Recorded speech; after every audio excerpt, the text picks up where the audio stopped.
শীতে হাতের তালু পায়ের তালু অনেক বেশি ঠান্ডা হয়ে যায়। এই জন্য কী করবেন? ১. প্রতিদিন সকালে এক্সারসাইজ করবেন, এতে শরীরে রক্ত চলাচল স্বাভাবিক থাকবে এবং শরীর গরম থাকবে। ২. হট ওয়াটার ব্যাগ ইউজ করবেন, হাতের তালু পায়ের তালুতে গরম পানির ব্যাগের সেকা দিবেন, তাতে আপনি আরাম পাবেন। ৩.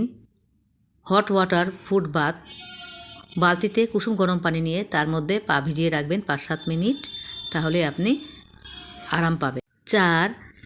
রুম হিটার ব্যবহার করবেন। এত শীত যে ঘরের তাপমাত্রাও অনেক বেশি ঠান্ডা কমে যায়। রুম হিটার ব্যবহার করলে ঘরের তাপমাত্রা বাড়বে এবং আপনার হাতের তালু পায়ের তালু আপনার শরীর গরম থাকবে। ৫. হাতে পায়ের মোটা মোজা ইউজ করবেন, এতে আপনি আরাম পাবেন। আজকে ২৫শে ডিসেম্বর, শুভ বড়দিন। সকল খ্রিস্টিয়ান ভাই বোনদেরকে জানাই হ্যাপি ক্রিসমাস ডের অনেক অনেক শুভেচ্ছা ও ভালোবাসা।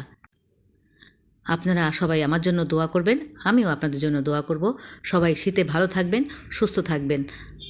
আজকে এই পর্যন্ত। আল্লাহ হাফেজ। আসসালামু আলাইকুম রহমতুল্লাহ।